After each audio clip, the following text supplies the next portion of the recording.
Students, आज हम एक नए लेक्चर के साथ आए हैं जिसमें हम पढ़ेंगे सुपरपोजिशन प्रिंसिपल। हमने लास्ट टाइम पे कुछ क्वेश्चंस देखे थे जिसमें फोर्स का वेरिएशन देखा था डिस्टेंस के साथ। नाउ इलेक्ट्रिक चार्जेस इन फील्ड में हम पढ़ेंगे सुपरपोजिशन प्रिंसिपल, जो इलेक्ट्रिक चार्जेस फोर्सेस के लिए और इलेक्ट्रिक फील्ड के लिए दोनों के लिए एप्लीकेबल है। ठीक है, हमारी पढ़ेंगे superposition principal.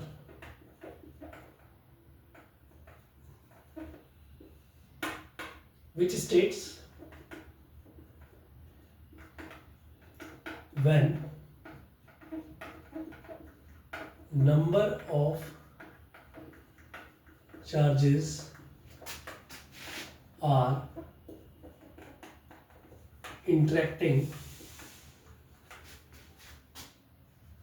with each other, then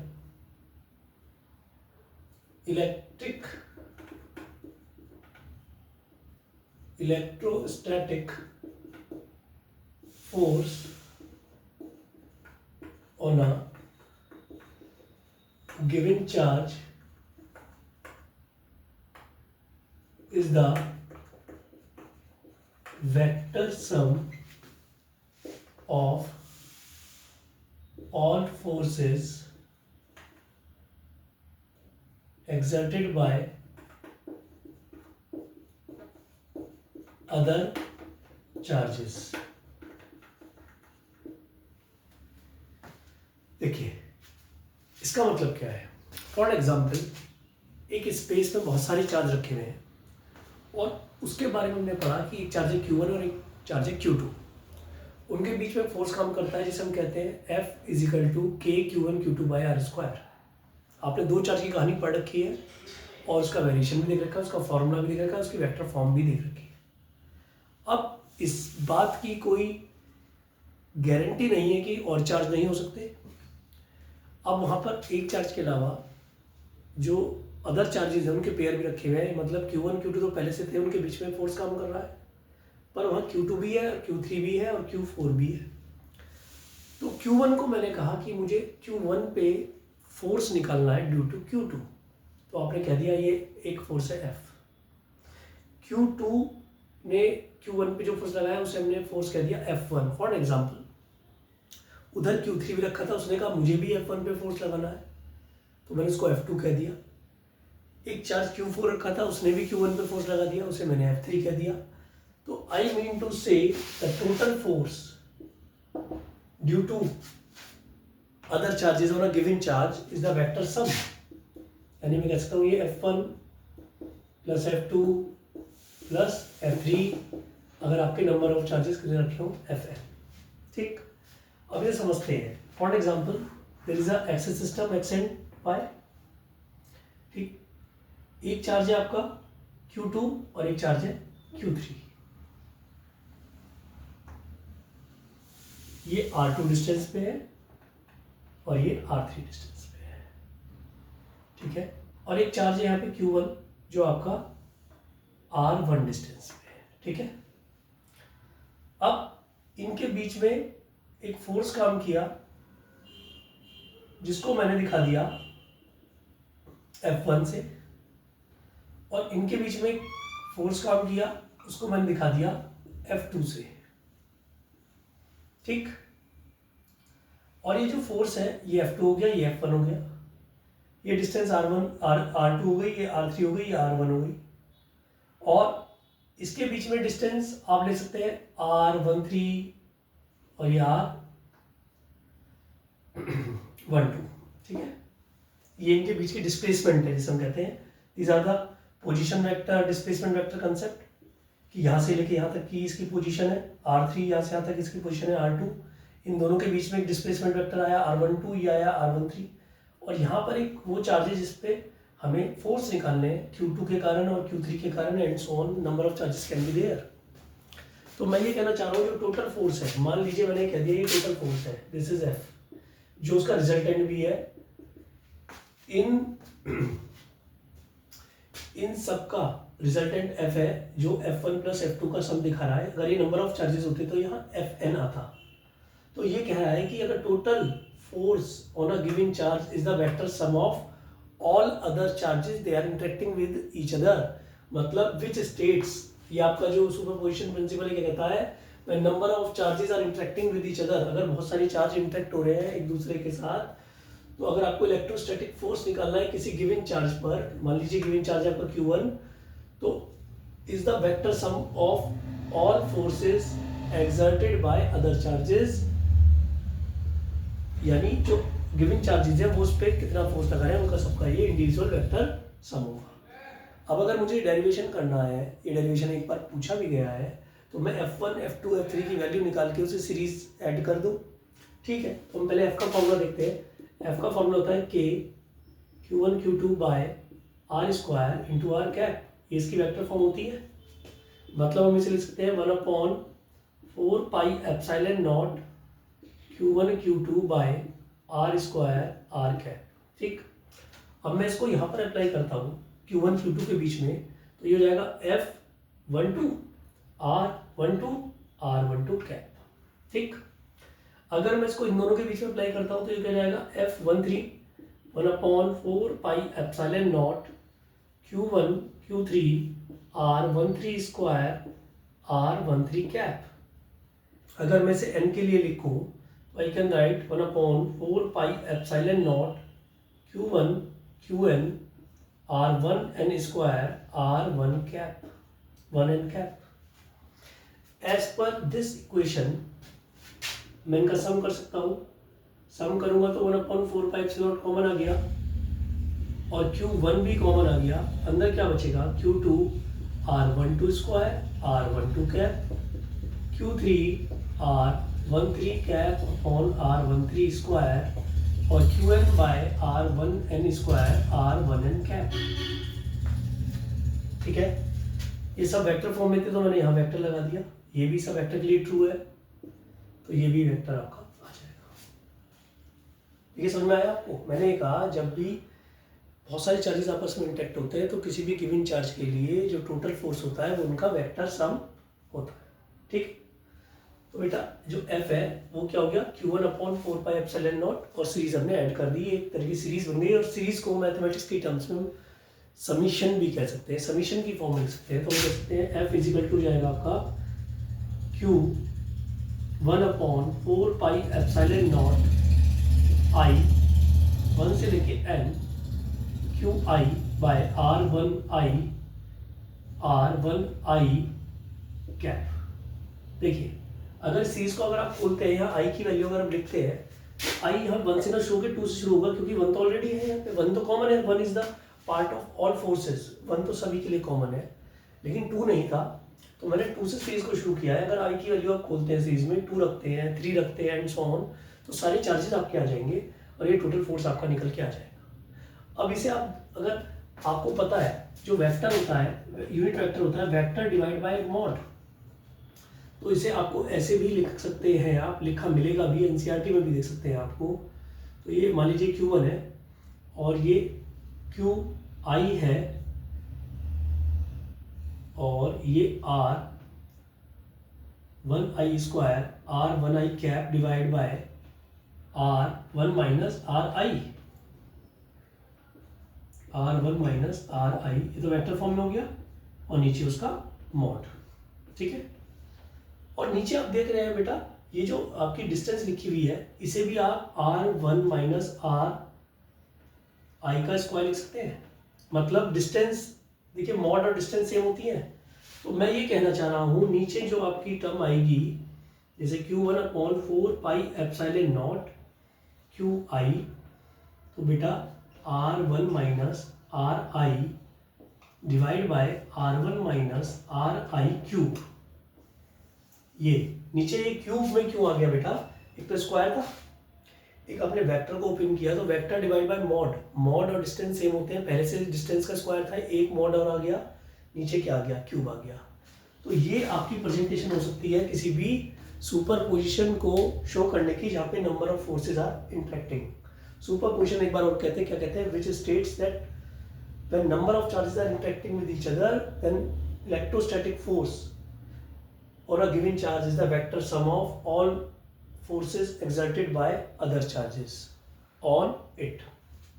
ठीक है, on it, ठीक है।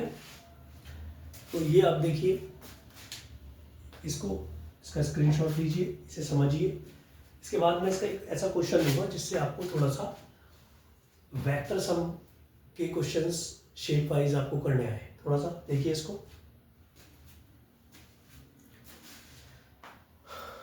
ये अपने आप में एक इम्पॉर्टेंट टॉपिक है जिससे आपको नंबर ऑफ चार्जेस जब इंटरेक्ट होते हैं तो वो किसी स्पेस में, स्ट्रेट लाइन में, स्क्वायर में, ट्राइंगल में, रेक्टेंगल में और यहाँ तक कि आपका सर्किल में भी आप इन्हें सॉल्व कर पाएंगे। तो मैं क्वेश्चन लूँगा अभी, ठीक है, इसको रब करता हूँ।